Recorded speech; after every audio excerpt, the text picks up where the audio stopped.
Kodad division పోలీసులు గంజాయి సరఫరా ముఠాను పట్టుకున్నారు. ఈ సందర్భంగా జిల్లా పోలీసు కార్యాలయంలో ఏర్పాటు చేసిన మీడియా సమావేశంలో ఎస్పీ నర్సింహ కేసు వివరాలను వెల్లడించారు. ఆంధ్రప్రదేశ్ కృష్ణా జిల్లాకు చెందిన నిందితుడు మల్లెడ వెంకటవంశీ గోకులముడి ఆనంద్ ఒడిశాఆంధ్ర సరిహద్దు నుండి తక్కువ ధరకు గంజాయి కొనుగోలు చేసి చిన్న ప్యాకెట్లుగా తయారుచేసి హైదరాబాద్లో గంజాయి వినియోగదారులకు విక్రయించాలని ప్రణాళిక రచించారు. వీరికి చెరుగుడి తేజ సహకరిస్తూ విజయవాడ నుంచి హైదరాబాద్ బస్లో వెళ్తూ మార్గమధ్యలో కోదాడ శివారులో దుర్గాపురం ఏక్స్ రోడ్ వద్ద బస్ దిగారు. విశ్వసనీయ సమాచారం మేరకు కోదాడ టౌన్ ఎస్ఐ సైదులు నేతృత్వంలో పోలీసులు దాడిచేసి నిందితులను అరెస్ట్ చేశారు. అయితే మల్లెడ వెంకటవంశీ గోకులముడి ఆనంద్ పరారీలో ఉన్నారని ఎస్పీ వెల్లడించారు. పట్టుబడిన గంజాయి విలువ ₹1,00,000 ఉంటుందని అంచనా వేశారు. నిందితులు మళ్లీ ఇలాంటి నేరాలకు పాల్పడితే పీడీ యాక్ట్ నమోదు చేసి వారిని జైలులో ఎక్కువ రోజులు ఉంచేలా చర్యలు తీసుకుంటామని ఎస్పీ హెచ్చరించారు. గంజాయి సరఫరా, వినియోగం పూర్తిగా చట్టవిరుద్ధమని, దీని నివారణకు ప్రజలు పోలీసులకు సహకరించాలని విజ్ఞప్తి చేశారు. ఈ ఆపరేషన్లో భాగంగా Kodad town SI Saidulu, SI Lingaiah, head కానిస్టేబుళ్లు శ్రీనివాస్, రామరావు, కానిస్టేబుళ్లు సతీష్ నాయుడు, ఎల్లారెడ్డి, ఇతర పోలీస్ అధికారుల కృషిని ప్రశంసించారు. Yesterday Kodad town police station సంబంధించినటువంటి పోలీస్ సిబ్బంది ఎస్ఐ సైదులు ఆధ్వర్యంలో వాళ్ళకు వచ్చినటువంటి అతి ముఖ్యమైన సమాచారం మేరకు కోదాడ శివార్లో ఉన్నటువంటి దుర్గాపురం ఎక్స్ రోడ్లో పక్కన కొంతమంది అనుమానాస్పద రీతిలో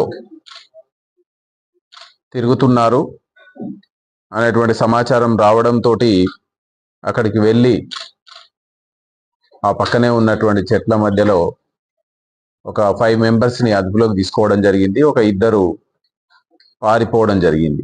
టోటల్ 7 మెంబర్స్లో 5 మెంబర్స్ని అదుపులోకి తీసుకొని ఎగ్జామిన్ చేస్తే వీళ్ళు ఎన్టీఆర్ కృష్ణా జిల్లా చొరగుడి తేజ అనేటువంటి అబ్బాయి, ఉమ్మడిశెట్టి సంపత్ కుమార్, పాలపర్తి కృష్ణ చైతన్య, కాజా నాగా వీరభాస్కర్ రావు, ఈడే ఏమస్ నరసింహసాయి, ఈ 5 నిందితులు.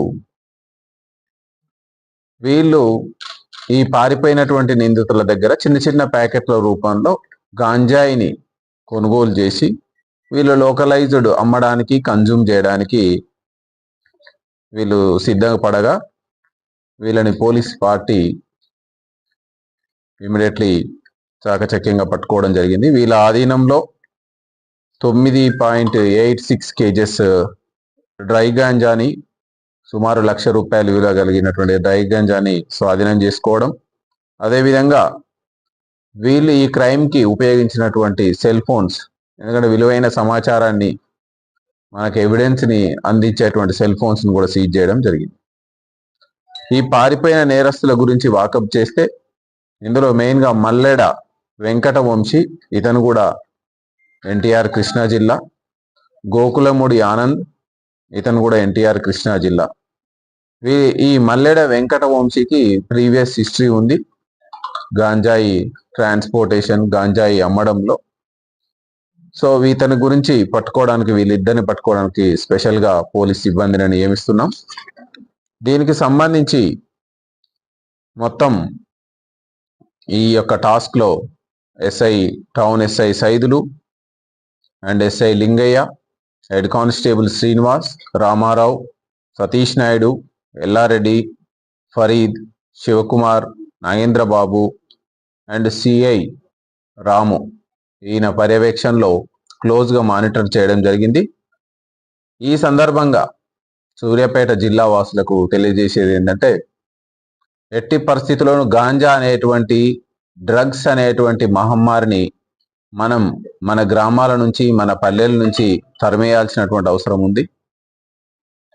ఎవరైనా అమ్మేవాళ్ళు, ట్రాన్స్పోర్ట్ చేసేవాళ్ళు ఉంటే మీరు నిర్భయంగా లోకల్ పోలీస్కి డయల్ 100 ద్వారానో లేకపోతే మీ యొక్క పోలీస్ స్టేషన్ SHO గారి ద్వారానో మీరు ఇన్ఫార్మ్ చేయండి. మీ యొక్క వివరాలు గోప్యంగా ఉంచుతారు. అదేవిధంగా గ్రామాలలో ఈవెన్ పట్టణాలలో కూడా ఎక్కడైతే రిమోట్ ఏరియాలు ఉన్నాయో ఈ గాంజాయి తాగే అలవాటు ఉన్నటువంటి వ్యక్తుల సమాచారాన్ని కూడా మీరు అందించినట్లయితే కాన్ఫిడెన్షియల్గా ఉంచడం జరుగుతుంది, వాళ్ళ మీద కఠిన చర్యలు తీసుకోవడం జరుగుతుంది. సో ఇది వీళ్ళందరి మీద కూడా ఎవరైతే గాంజాయి అమ్మేవాళ్ళు, గాంజాయి ట్రాన్స్పోర్ట్ చేసేవాళ్ళు, గాంజాయి వినియోగించే వాళ్ళ మీద NDPS యాక్ట్ ప్రకారం కఠినమైనటువంటి సెక్షన్స్ పెట్టడమే కాకుండా వాళ్ళ యొక్క నేచర్ ఆఫ్ అఫెన్స్ని బట్టి అవసరమైతే PD యాక్ట్ ఇన్వోక్ చేసి వాళ్ళు మామూలుగా న్యాయస్థానాల ద్వారా ఎక్కువ కాలం జైల్లో ఉండేటట్టు చేయడానికి మేము ప్రణాళికలు సిద్ధం చేస్తున్నాము. అఫెండర్స్ తప్పించుకోవడానికి వివిధ మార్గాలను ఎన్నుకుంటున్నారు. ఒకే మార్గంలో మనకు వస్తున్నట్లయితే మనం ఖచ్చితంగా అక్కడ నిఘా ఉంది, ర్యాండమ్ చెక్కింగ్ ఉంది, మనకు ఖచ్చితంగా పట్టుబడతారు. కానీ అఫెండర్స్ ఈ చెకింగ్ అనేది స్టాటిక్గా ఉండడం, సో ఈ స్టాటిక్ చెక్ పోస్ట్లని దాటుకుంటూ వేరే మార్గాల్లో రావడం ఈ విధంగా జరుగుతుంది. దానికి కూడా మేము ఆల్టర్నేట్ చెకింగ్, మొబైల్ చెకింగ్ లాంటివి కూడా ప్లాన్ చేస్తున్నాం. అవసరమైతే ఎక్కడెక్కడ అనుమానం వచ్చినా ఇమ్మీడియట్లీ సోదాలు నిర్వహించేటట్టు బస్సులు కానీ, గూడ్స్ ట్రాన్స్పోర్ట్ వెహికల్స్ కానీ, ఇండివిజువల్స్ పర్సన్స్ అనుమానం ఉన్నదంటే సెర్చ్ చేయడానికి నేను దాన్ని ప్లాన్ చేస్తున్నాను. వీళ్ళ దగ్గర మనము ఎవరైతే అఫెండర్స్ 2 వీలర్ మీద వీళ్ళకు అందేయడానికి వచ్చినారో వాళ్ళు పారిపోవడం జరిగింది. ఇందులో ఒక 2 వీలర్ మీద 2 వ్యక్తులు పారిపోయినారు. వాళ్ళ కోసం వీఆర్ ప్రోబింగ్. ఇప్పుడు ఈ గాంజాయి మత్తు కానీ డ్రగ్స్ బారిన పడే వాళ్ళు మేజర్గా మనం గమనించినట్లయితే మేజర్గా యూత్ అనే వాళ్ళు ఇందులో చాలా ఎక్కువ ఇన్వాల్వ్ అవుతున్నారు. దీనికోసం రాష్ట్ర స్థాయిలో గవర్నమెంట్, రాష్ట్ర ప్రభుత్వం ప్రతిష్టాత్మకంగా తీసుకొని TS NAB అనేటువంటిది రాష్ట్ర స్థాయిలో ఒక పెద్ద సంస్థను ఏర్పాటు చేసుకొని టైం టు టైం వాళ్ళ మానిటరింగ్లో డిస్ట్రిక్ట్ పోలీస్ కోఆర్డినేట్ చేసుకుంటూ యువతలో ఈ డ్రగ్స్ బారిన పడకుండా ఉండడానికి చైతన్యాన్ని తీసుకురావాలి అనేటువంటిది. దానికి కూడా police we are conducting awareness programmes, especially educational institutions, colleges, degree colleges, engineering colleges, వీటన్నిటిని టార్గెట్గా చేసుకొని విద్యార్థుల్లో అవేర్నెస్ తీసుకొని రావాలి అనేటువంటిది చేపడుతున్నాం.